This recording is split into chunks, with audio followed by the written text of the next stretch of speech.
చంక దగ్గర చంక దగ్గర ముడతలు రావడానికి మెయిన్ రీజన్ ఏంటో చెప్తాను. చంక డౌన్ కరెక్ట్‌గా తీయకపోవడం, చంక దగ్గర కరువు తిరిగే చోట షేప్ అనేది పర్ఫెక్ట్‌గా రాకపోవడం. నేను చెప్పిన టిప్స్ తోటి ఒక్కసారి బ్లౌజ్ కట్ చేసి కుట్టి చూడండి. ఇప్పుడైతే నేను హ్యాండ్స్ కటింగ్ చూపిస్తాను. వీడియో నచ్చితే ఖచ్చితంగా లైక్ చేయండి. ఫ్రెండ్స్ కూడా షేర్ చేయండి. ఫస్ట్ మనకి మోస్ట్లీ రన్ అయ్యే నెంబర్స్ ఏంటో తెలుసా? ఆర్మ్ లూజు 6, 7, 8, 9 అంటే 6:15, 6:30. One side arm loose 7, 7:30, 7:15. అయితే వీటికి చంక డౌన్ ఎంత తీసుకోవాలో చెప్తాను. 6 నెంబర్తో వస్తే మనకి చంక డౌన్ అనేది 2:30 తీసుకోవచ్చు, పావుతక్కువ 3 అయినా తీసుకోవచ్చు. 7 నెంబర్తో వస్తే 3 ఇంచులు. 7 నెంబర్ అంటే ఎంత? 3, 7:15, 7:30, 7:30 అలా అనమాట. చంక డౌన్ 3 ఇంచులు తీసుకోవాలి. 8 నెంబర్తో వస్తే చంక డౌన్ అనేది మనం 3:15 తీసుకోవాలి. పావు ఇంచు పెరుగుతూ వెళ్ళాలి. 9 నెంబర్తో వస్తే 3:30. ప్రతి దానికి పావు ఇంచు పెంచుకుంటూ వెళ్ళండి. 10 నెంబర్తో వస్తే ఇప్పుడు ఎంత తీసుకున్నాం? 3:30 కదా, 3:30 తీసుకోవాలి. అలా అనమాట. ఇంకా పెరుగుతూ వెళ్తూ ఉంటే మీరు పావు ఇంచు కలుపుకుంటూ వెళ్ళండి. మోస్ట్లీ ఇవే వస్తాయి. 10 నెంబర్ చాలా తక్కువ వస్తే మీరు పావు తక్కువ 4 ఇంచులు తీసుకోండి. అంటే 3:30 అనమాట. ఓకేనా? ఇప్పుడు చూడండి, ఒక ఎగ్జాంపుల్ చూపిస్తాను చూడండి. ఇది హ్యాండ్ డౌను, హ్యాండ్ హైటు. ఓకేనా? డౌను మనకు తెలిసిందే కదా, 6 నెంబర్ 7 నెంబర్తో వేస్తే ఎంత పెట్టాలో. ఇప్పుడు హ్యాండ్ కరువు తిరిగిన చోట ఇలా హ్యాండ్ కరువు తిప్పుతాం కదా.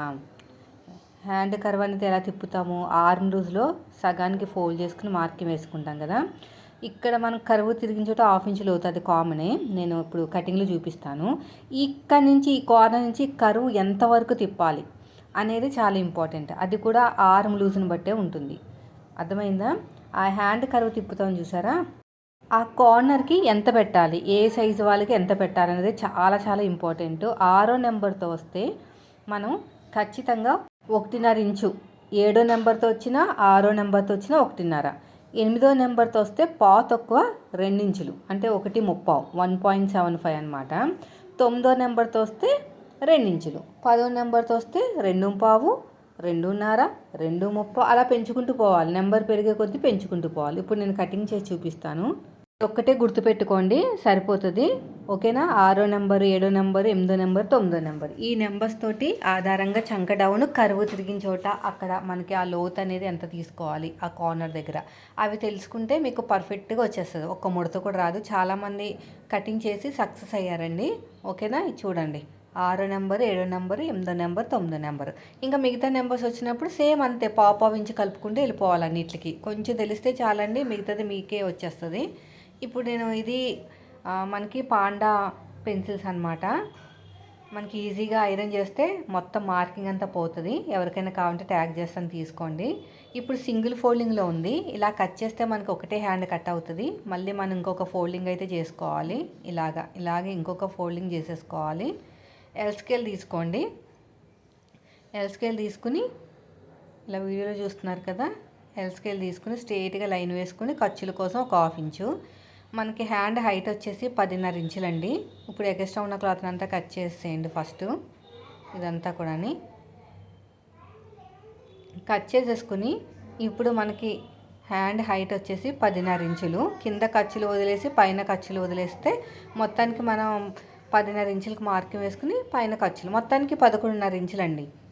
11.5 ఇంచులకు మార్కింగ్ వేసుకోండి. ఓకేనా? ఆర్మ్ లూజ్ వీళ్ళకి 9.5 అంటే 9 నెంబరు. 9 నెంబర్తో వస్తే ఎంత తీసుకోవాలి? చంక డౌన్ అనేది 3.5 ఇంచులు తీసుకోవాలి. అది బాగా గుర్తుపెట్టుకోండి. ఎల్ స్కేల్ తీసుకుని ఇలా లైన్ వేసేసుకోండి. ఇలాగా ఇప్పుడు వచ్చేసి ఇక్కడ కూడా 3.5 ఇంచులు మార్కింగ్ వేసుకోండి. ఇప్పుడు స్ట్రేట్గా చూసుకుంటే ఆర్మ్ లూజ్కి 1 ఇంచ్ మైనస్ చేసి తీసుకోవాలన్నమాట. అంటే 8.5 ఇంచులు బయటకు వచ్చేసింది చూసారా, మనకు అతుకులు పడతాయి. 8.5 ఎందుకు తీసుకోవాలంటే కరువు తిప్పుతాం కదా, హ్యాండ్ కరువు, అప్పుడు ఒక 1 ఇంచ్ అనేది కవర్ అయిపోతుంది. 8.5లో సగానికి ఫోల్డ్ చేసుకుని మార్కింగ్ వేసుకుంటున్నాం. ఈ కార్నర్ దగ్గర నేను ఇందాక చెప్పాను చూసారా, ఈ కార్నర్ దగ్గర 9 నెంబర్ వచ్చింది కాబట్టి 2 ఇంచులు తీసుకోవాలి. నేను ఆల్రెడీ అక్కడ మెన్షన్ చేశాను కదా, దాని ప్రకారం మీరు నోట్ చేసేసుకోండి. షోల్డర్ దగ్గర ఏ సైజు వాళ్ళకైనా 1 ఇంచే. ఇలాగ కర్వ్ అనేది తిప్పేసుకోండి. ఇలా ఉల్టా తిప్పేసుకుని ఇంకొక షేప్ ఇచ్చేసేయండి. ఇప్పుడు ఇక్కడ వచ్చింది కదా ఆర్మ్ లూజు, ఇక్కడ పైన 1/2 ఇంచు లోతు ఆర్మ్ లూజ్ దగ్గర నుంచి మన వైపుకి 1 ఇంచ్ మార్కింగ్ వేసుకుని మళ్ళీ కర్వ్ స్కేల్ తోటి నీట్గా ఇలాగా కర్వ్ అనేది తిప్పేసుకోండి. ఇక్కడ కూడా అంతే. ఇలాగా ఇప్పుడు ఎలాగైతే మార్కింగ్ వేసుకున్నామో సేమ్ అదే విధంగా కటింగ్ చేసుకోండి. హ్యాండ్ లూజ్ వచ్చేసి నాకైతే 6.7.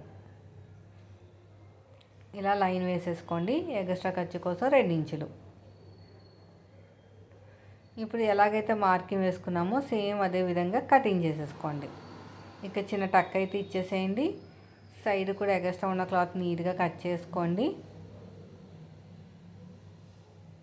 ఇక్కడ కూడా అంతే. ఇప్పుడు 2 లేయర్స్ని సపరేట్గా తీసుకుని లోతు కట్ చేసుకోండి. నేను ఇప్పుడు కట్ చేయను, ఎందుకంటే మనకు అతుకులు ఎక్కువ పడతాయి కదా. నేను జాయిన్ చేసిన తర్వాత లోతు తీసుకుంటాను. ఇప్పుడు సైడ్కి నాకు అసలైన వాటికి ఒక 1/2 ఇంచ్ కావాలి, ఖర్చుల కోసం ఒక 2 ఇంచులు, అందుకని నేను ఇంత కట్ చేస్తున్నాను. నేను లైనింగ్ని 1.5 మీటర్ తీసుకున్నాను, ఎందుకంటే వీళ్ళకి ఆర్మ్ లూజ్ ఎక్కువ కాబట్టి.